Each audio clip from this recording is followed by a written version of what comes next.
All right. Hey there, everyone. Good morning. Welcome. Appreciate you getting logged in on time. Question today. Since we're going to be talking about foreign policy, America interacting with other parts of the world, I thought this was an appropriate question of what is something that originally came from a foreign country that you really enjoy? Could be food, like Brady and Gomez spaghetti, or books, Jason with the Witcher books from Poland, right? If I remember correctly.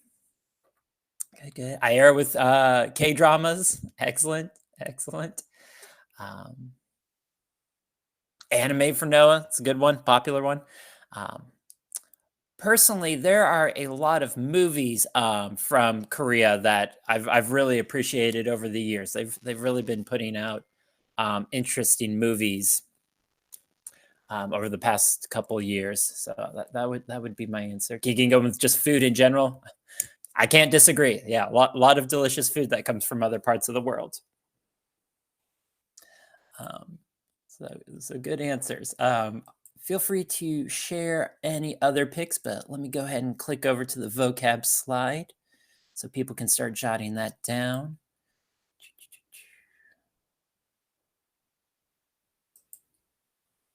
Um, as I mentioned, today we'll talk about foreign policy. We'll kind of explore a little bit about thinking about,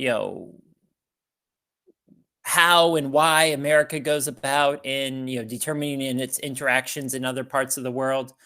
Um, obviously, that's a particularly relevant thing right now, as you have multiple international conflicts. The war in Ukraine, the conflict between Israel and Palestine that's going on. Um, those are conflicts that America is not directly involved in, um, but we do still play a role. Um, and so we'll kind of explore some of the themes behind that today. That'll include talking about the concept of treaties, doctrines, and the United Nations. Um, as you're jotting that vocabulary down, again, just a reminder, we are starting to approach the end of the semester. Please be kind of thinking about where you want your government grade to end up, and what you maybe need to do over the next couple of weeks to help get it there. Obviously, ask me for help if you need it. And just give me one moment to send out the email to those who are running late, and we'll get going.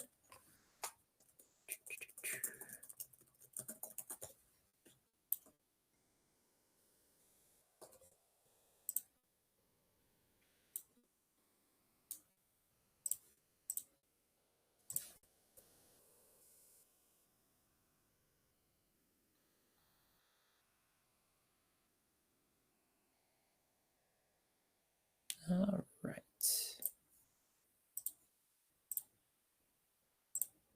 Okay. So first, a definition to get us started. Foreign policy can simply refer to the country's plan for dealing with other countries and peoples of the world. That's obviously a very broad definition that includes a lot of things, as we will talk about. Including how do we want to approach countries, as friends, as rivals, peacefully, aggressively? Are we going to use the military? Are we going to try to build diplomatic relationships? Sending government officials to try to build a connection with that country. Are we going to send that country humanitarian aid and support? And so, as we kind of dig into foreign policy today, I think a good question to start off with, and one that people sometimes ask, is what might possibly even be the reason for the U.S. to have a foreign policy? Um, why even worry about outside countries? You sometimes have people say, "Oh, America should just not worry about the rest of the world. We got our own things to worry about here within the United States. Don't worry about the outside world." So I want us to take some time to kind of think about that, of what might be the value, or why might it be important for America to kind of pay attention and, in one way or another, be involved with other parts of the world. So Take a couple of minutes to think about that. If you can come up with multiple reasons, awesome, jot them down, and then send them to me through the questions and answers chat, and we'll come back here and discuss at 9:25.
And some great responses already. You got a little over a minute left to finish typing up your response if you haven't already sent it to me.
All right. If you're still typing up a response, that's okay. Finish it up. Want to hear from you. But a lot of great responses here on the whiteboard already. A lot of different thoughts here that on why it might be important for America to kind of pay attention and be involved in other parts of the world. That can be kind of on the positive end of things of, by America interacting with other countries by trying to build good relationships with other countries. That can turn into alliances. And just so we're all on the same page, what does it mean if America has an alliance with another country? That might be a word or concept we're not all familiar with. So just so we can all be on the same page. What does it mean if two countries have an alliance with one another? Yeah, Jorgen. Two countries have an alliance together when they are offering each other support if another one goes to war. That's kind of what I said. When one country goes to war, they have another country to back themselves up. It's kind of what happens in the World War. I don't know, World War One or World War Two, all of those. Yeah. Hopefully, there's not going to be a World War Three. So that's what happens when a country and another country form together to kind of share a alliance. They have treaties together. That's one of the things I said. And hopefully that makes sense.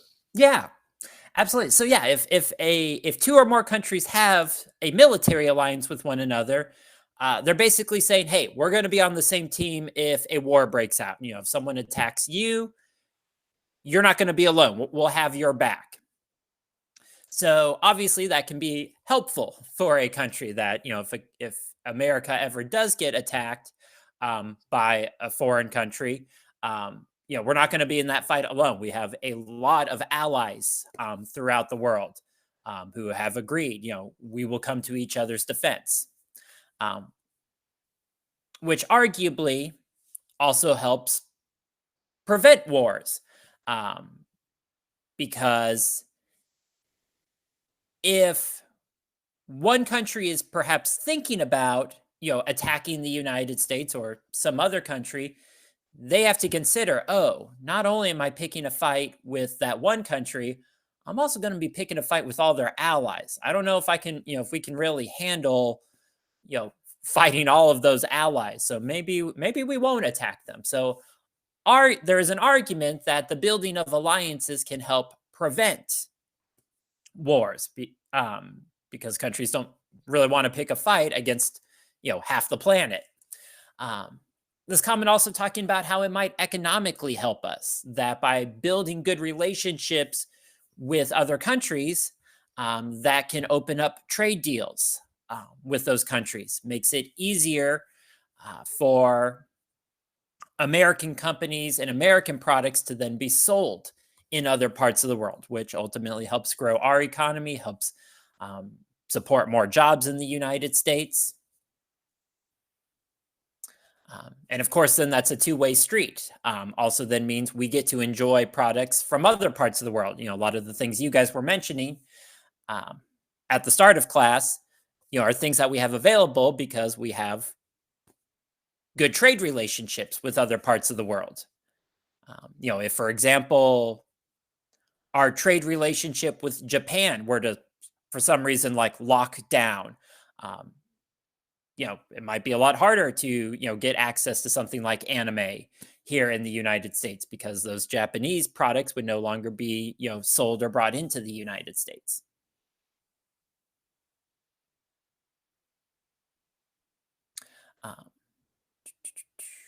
Comments here, having good relationships with foreign countries can also help with immigration policies. It's kind of easier to work with another country on like, hey, here's how we kind of want to handle immigration, in and out between our countries.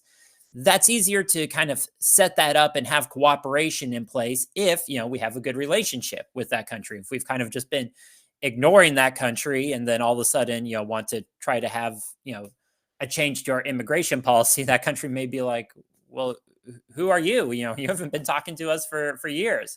We're not going to help you out with that. And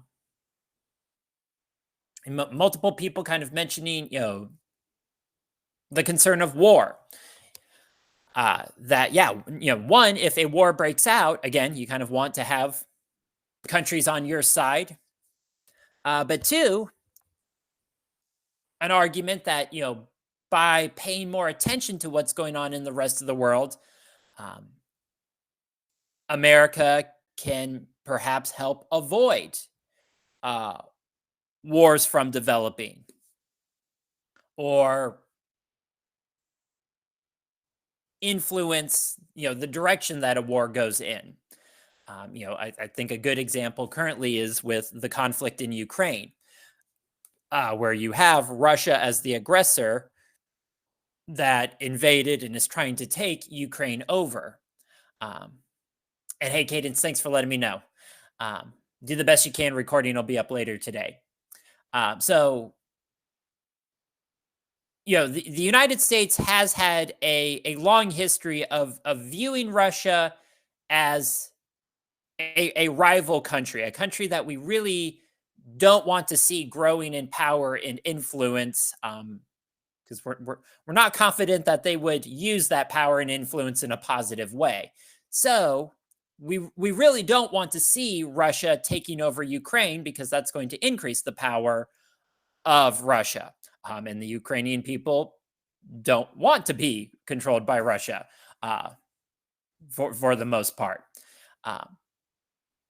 So while the United States is not directly involved in that conflict, in the sense that, we're not sending our military in to fight in the war, we have been sending a lot of military and humanitarian aid to Ukraine, kind of giving them the supplies, so that they can stay in the fight against Russia. Because from America's point of view, we would rather see Ukraine remain independent and an ally of the United States, versus it becoming part of Russia and increasing Russia's strength.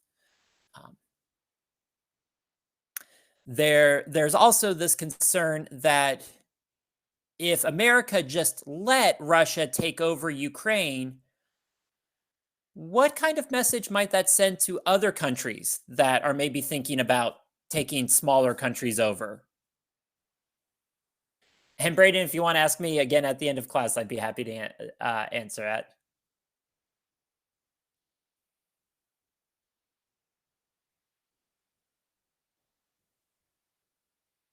And yeah, Jorgen, go ahead. It kind of shows that the country is easier to lose, or the Russia is all this powerful that will take over the world. Because my family kind of believes that Russia won't take over the world, but we kind of believe that Russia is like an enemy that we shouldn't have anything to deal with. Because if one of us steps into Russia territory, that gives them fair game to kill and execute the person. So that's not what we do. Yeah, Um, so, sorry. yeah, you're kind of indicating there that foreign policy can oftentimes be very delicate. Got to be very careful when we handle it, because yes, as you said, if Russia decided it was going to take over Ukraine and America just like didn't do anything, well, one, that might send a message to Russia of like, oh, okay, we can kind of get away with this. We can kind of just invade neighboring countries and no one's going to stop us. Well, I guess we'll just keep doing it then. Might also encourage other countries like China to become more aggressive, thinking like, oh, okay, well, America didn't stop Russia from taking Ukraine. Maybe we go and we take Taiwan. But at the same time, as Jorgen mentioned, America has to be careful in kind of how it handles foreign policy, because if, for example, America put put our troops on the ground against Russia, then that would kind of be fair game for Russia to attack our troops, which would then obviously draw us more directly into the war, which at this point in time we are trying to avoid.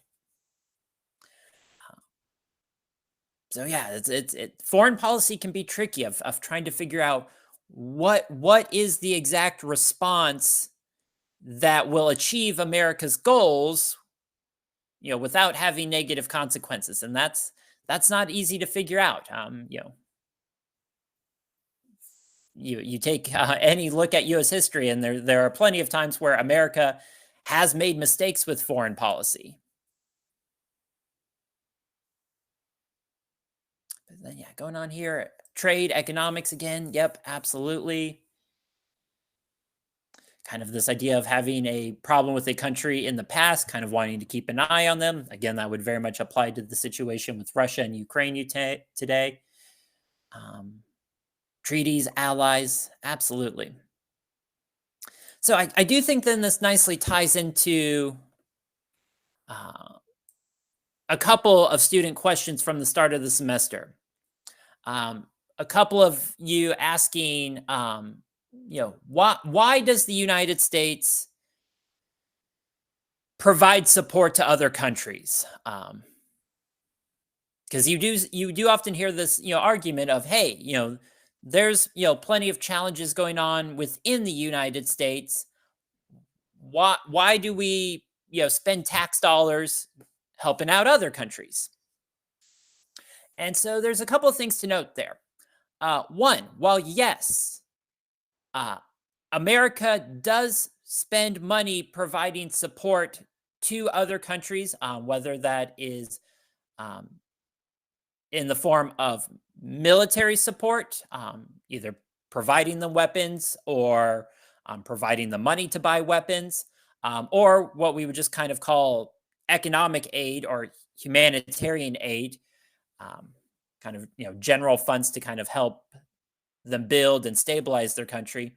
That is ultimately a very small part of total government spending.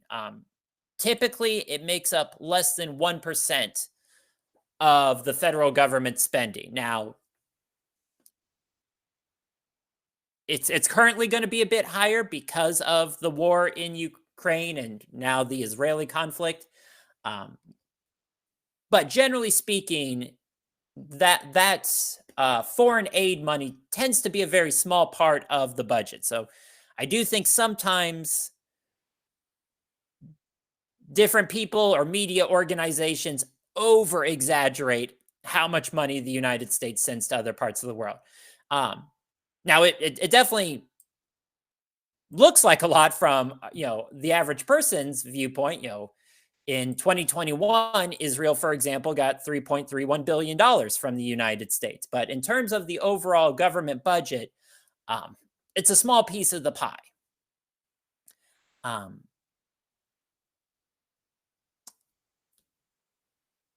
And again, to address, well, why do that? It goes back to everything you guys were saying here. There's an argument that sending money or support to other countries ultimately does benefit the United States because it helps us build friendships with other countries. That results in military alliances or better economic relationships with other countries, or helps avoid wars with other countries. Which are things that benefit us. So even looking again at the conflict in Ukraine, yes, the US government has been spending a significant amount of money supporting Ukraine, but that's ultimately a lot cheaper than if America was fighting a war against Russia directly. We would be spending a lot more at that point, one, in terms of money, but also, at that point, then we'd be putting American lives on the line. So that would kind of be the argument for why should America send money to other countries? It's because for one reason or another, the government has identified that as being advantageous to the United States. We view that we are getting something out of that does help the American people, even if it's maybe not immediately obvious.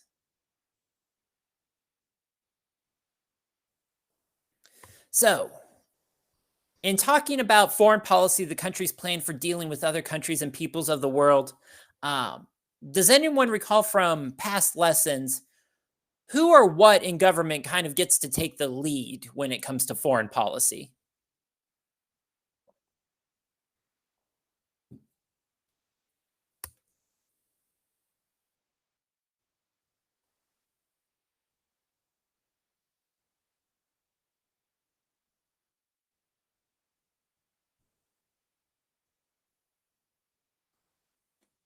Excellent, Sam. Yeah. Ultimately, the president and Ayer as well, and Andy, yes. Uh, because of the division of power in the Constitution and what it gives to the president, in many ways, that kind of puts the president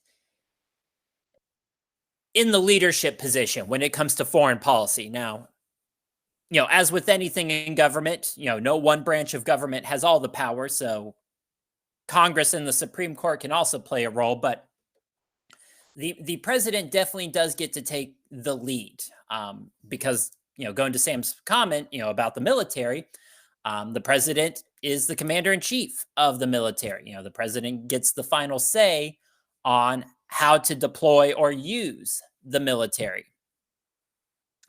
And obviously, the military can play a role in foreign policy. If, for example, we're going to war with another country, you're obviously going to use the military there. But even if the United States is not at war, this map that you're seeing here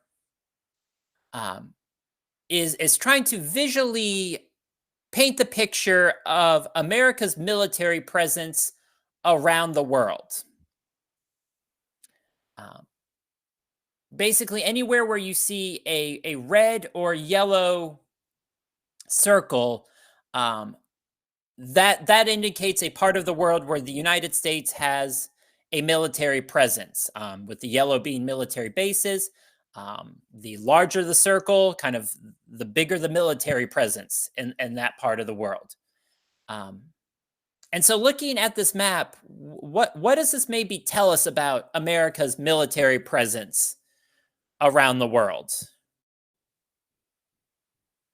How would you maybe characterize or describe what you're seeing here on this map?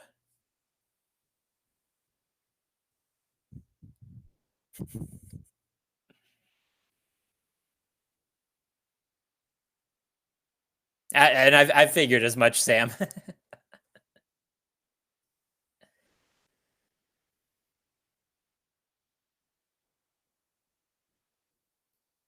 Does this map give us the impression that the U.S. military is uninvolved in other parts of the world, has a small amount of involvement, medium, large? What's kind of your impression looking at this map?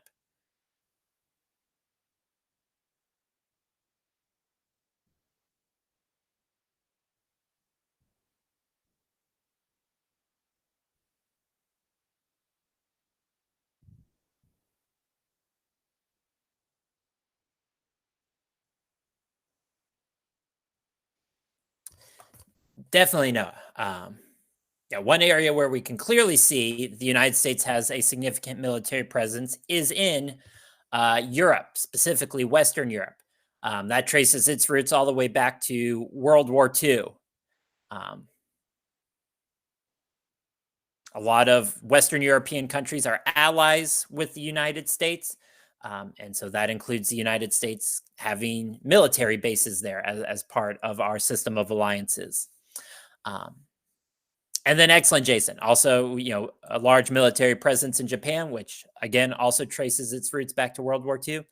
And yeah, Tyra's comment overall, I would agree. It's kind of a large global presence. It's kind of hard to find a part in the world where the U.S. military does not have a presence.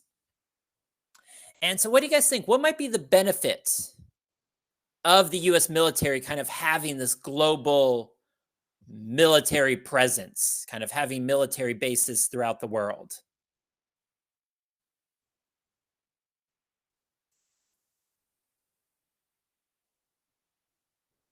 Why do it?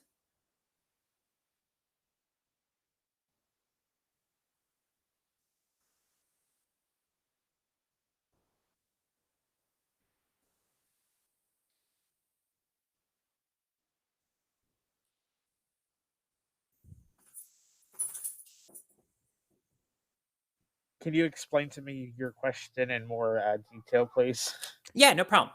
So, what might be the benefit of the United States military kind of being positioned throughout the world? Because In many ways, America's unusual in that regard. Most countries do not have kind of this global military presence.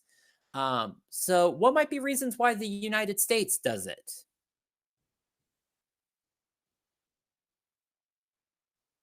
And yeah, Jorgen, do you have your hand raised there for that? Yes, I did. Sorry.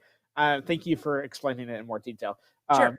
So I would think that the reasons why there's so many different military bases around the world is because if one country goes to war, that military base could help the other country or help them with needs of like giving them supplies, food, and regulations and different stuff like that. Yeah, absolutely. Which nicely ties into Ayera's comment there of U.S. military is kind of always in a position to provide help when we feel it's needed or we feel we need to get involved. If some sort of conflict starts to develop in a part of the world and it involves an ally of the United States, we're going to be there. We're going to be ready to go. It's not going to take us a couple of months to try to get a military um, position established. It's already there. Um, which again, a lot of this traces its roots back to World War II. Because during World War II, with the rise of Hitler and fascism and all of that, um, at the time, the popular opinion in the United States was, well, that's not our problem. Yeah, that Hitler guy doesn't seem great, but he's over there in Europe. Let the Europeans figure it out. But of course, then World War II became a bigger and bigger problem until eventually it did become America's problem. And so the viewpoint that's more popular today is for America to be proactive in responding to global crises before they kind of snowball out of control like World War II did. Um, at the same time, are there potentially any concerns or negatives with the United States kind of having this large global military production in place? Yeah, Jorgen. People might think this as a threat to their country because I know sometimes when we build military bases, we're kind of invading that type of country in order to build the land. Because I know there's one out in kind of like in Japan's area, I think, and then there's one in also in um, kind of in the Cuban area, something like that. If that Yep. makes sense. So Yeah. So, ultimately, the United States needs permission from countries to build these bases, but just because a government gives the U.S. permission doesn't mean the people there necessarily appreciate it. Yeah, Ira, go ahead. So I was thinking that if we have all these military bases around and we're having problems with a different country, they might take that as, oh, they're with this, that since they have a military base here, they are clearly together and they might want to also try to start a war with the place where we have a military base. Yeah, absolutely. It can be, again, it's a delicate game in a lot of ways. A good example of that would be the island country of Taiwan, which you can see, it's got the overlapping circle, but the United States does have a big military presence in Taiwan. America's argument is, hey, Taiwan's an ally. It's a small country that, really doesn't have the resources to protect itself. So the US military is there to kind of support our buddy. But Taiwan is next to China. And the Chinese government's point of view is that Taiwan really should be part of China. And so that is something that does tend to upset the Chinese government. And the Chinese government views as being kind of provocative in when the United States kind of increases its military presence there. So, yeah, in some ways, it can also increase tensions with other countries or neighboring countries who maybe don't appreciate the United States, providing, military support. definitely, Max. There can also be that concern there of, as you're trying to create more and more of kind of a global military presence, you're obviously having to pull resources in different directions. Arguably, could be stretching yourself thin, versus if you kind of just, kept things concentrated. And I heard, did you have more to add, or did you just still have your hand raised? No worries.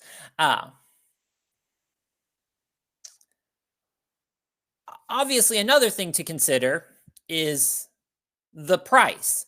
Um, if you had to take a kind of just general guess, um, what do you think would, kind of generally be the price of having this kind of operation? Just in the sense of, is it cheap? Is it medium? Is it expensive? Um,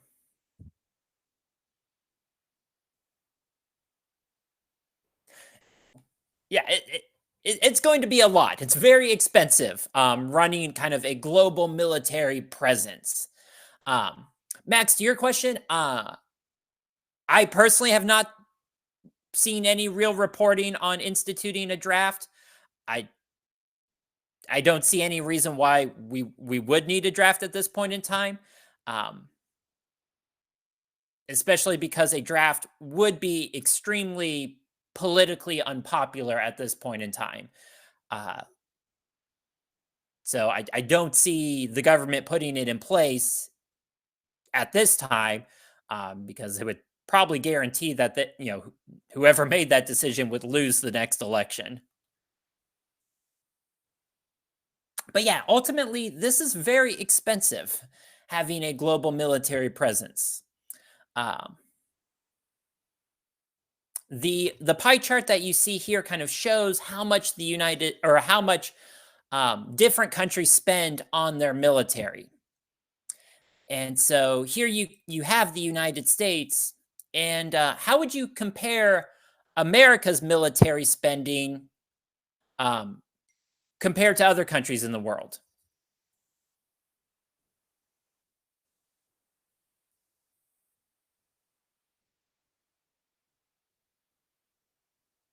Yeah, it's significantly more, than other parts of the world. You could take the next several countries combined, and it still wouldn't be close to how much the United States spends on its military every year. Um, and then, Max, to your earlier comment, um, I mean, yes, obviously, if global situations changed, and there ended up being a like full scale war that America got involved in, could that lead to a draft? Theoretically, although even then, I would say it's unlikely because again, just how unpopular it would be. Um, but at this point in time, I would say there's no reason to worry about a draft being put into effect. And so, yeah, America does kind of almost approach, half of all military spending globally. I think it's about a third, um, probably a little bit over that. Um, which again, pros and cons to that. Um, on one hand, yes, again, that means that America's military is kind of always ready to go. Um, for a lot of Americans, they get a sense of safety out of the fact that America spends so much on its military. Arguably discourages other countries from attacking us because they're like, oh wow, America spends a lot on their money, a lot of money on their military. We don't really want to pick a fight with them. Um, as Max also notes, it also means that America is kind of always kind of spending on developing and building kind of the most up to date latest technology weaponry, um, but at the same time, of course, that is very expensive. A big chunk of the government's overall spending, does go to its military, um, at a percentage that a lot of other countries, even a country like China, does not spend on its military. Which again, does mean you kind of have to um, pick and choose where your money goes at that point.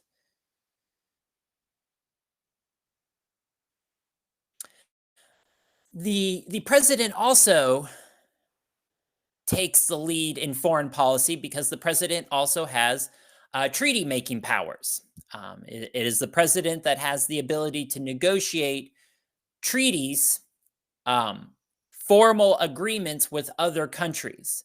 That can include a peace treaty. So, like if America is at war with another country, the president can oversee negotiating the peace treaty of like, how are we going to bring this war to an end? That can include trade treaties, kind of setting up economic relationships with other countries, and treaties that form alliances. Now, again, president can negotiate the treaty, but just because the president negotiates a treaty doesn't mean it's going to take effect, because then it has to go to the Senate, and the Senate has to vote approval for any treaties. The president also has diplomatic powers as the chief diplomat. That includes, again, the president being able to appoint ambassadors, which are our government representatives that then go work in the embassies of foreign countries, so that if those foreign countries ever need to like talk to the United States, they have an ambassador there that they can reach out to as kind of the first point of contact.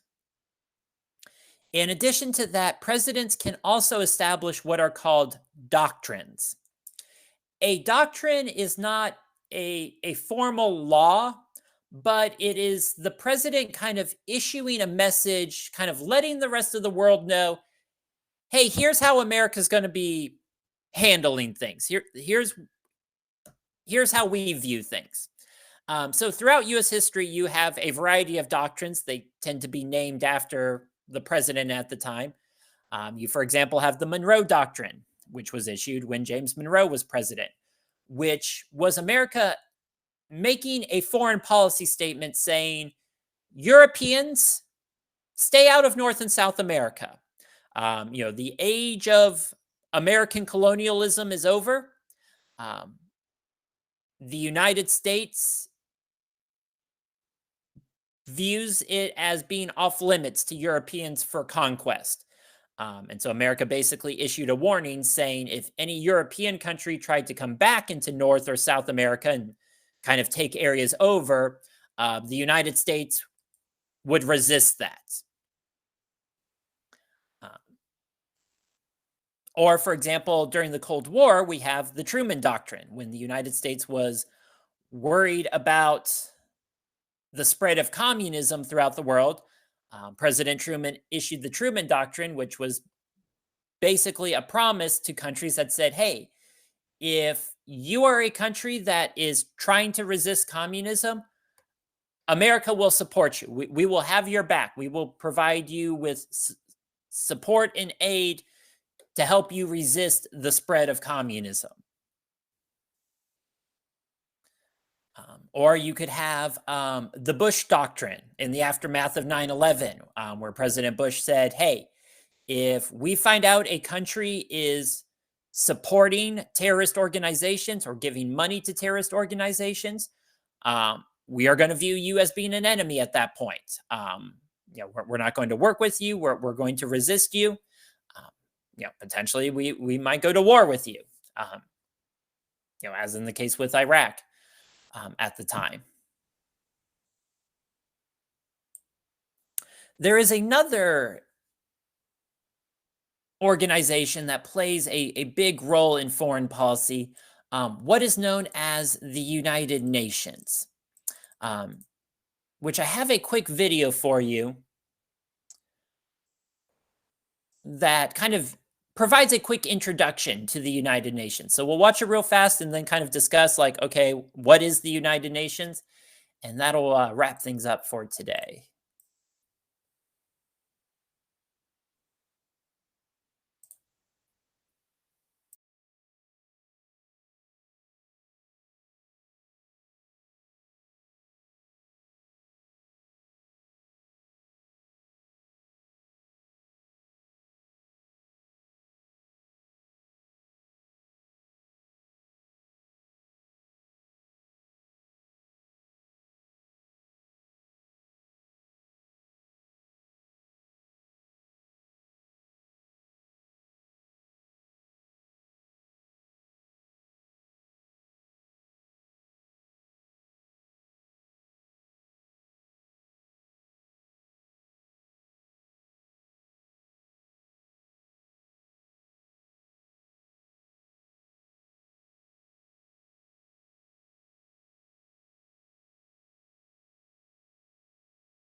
All right. So to wrap things up for today, based on the video, uh, how would you describe the United Nations, or what seems to be the point of the United Nations?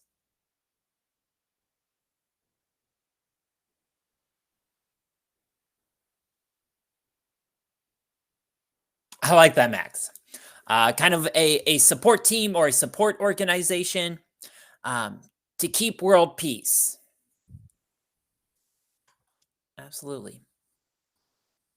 Any other descriptors or observations from people about the United Nations?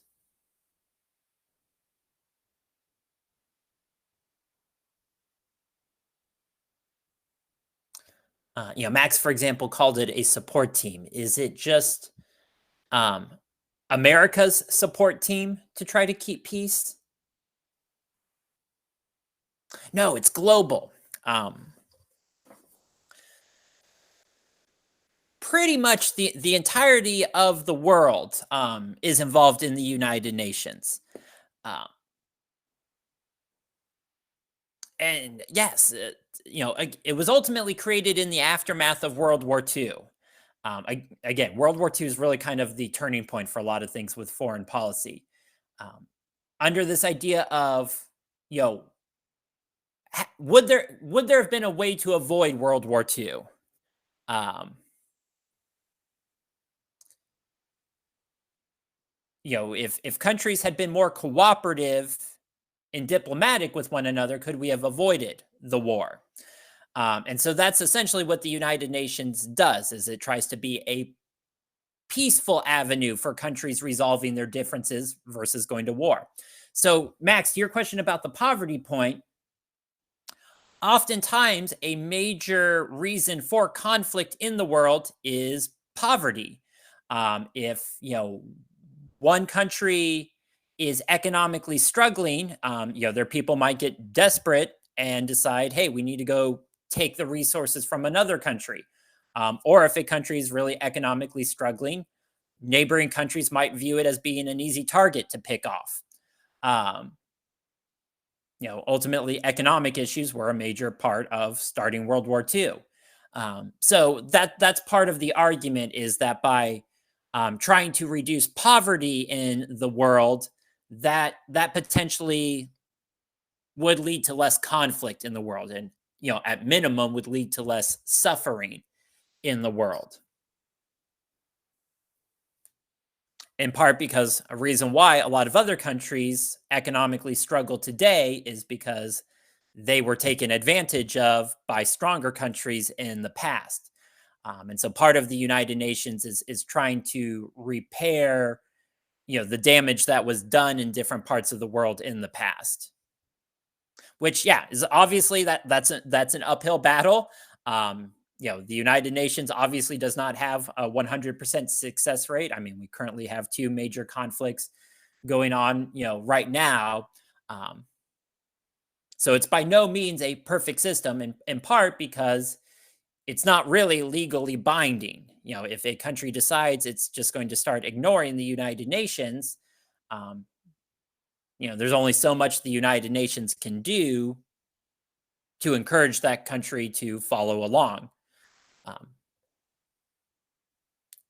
Which again illustrates the complications of foreign policy. But I see we're out of time, so if people need to go, you're good to log out. If you want to stick around, you have questions, I'm of course happy to answer them.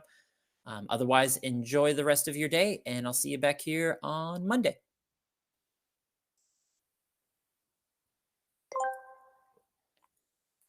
Yeah, Brandon. And see you, Noah. Thanks. You too.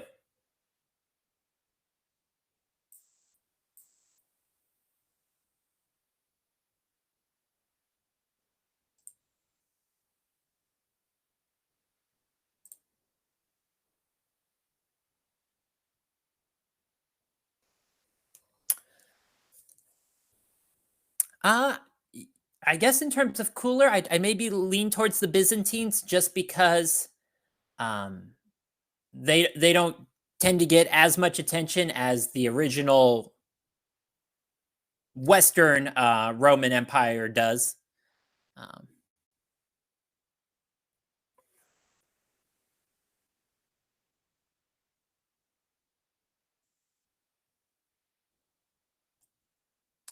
uh,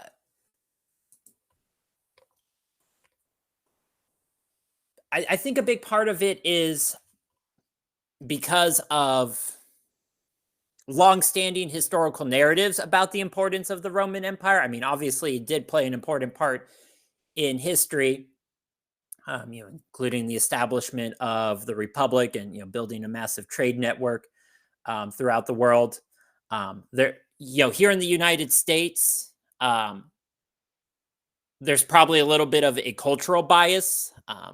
Here in the United States, we share more cultural similarities with the Western Roman Empire versus the Byzantines, which kind of has more of a Greek, Eastern European, Middle Eastern cultural mix to it. So I think from America's point of view, kind of the Roman Empire is kind of easier to wrap our minds around because it has more cultural ties to us. It depends on what similarities we're talking about. The emphasis on representative democracy, art, philosophy, those things. Yeah, great.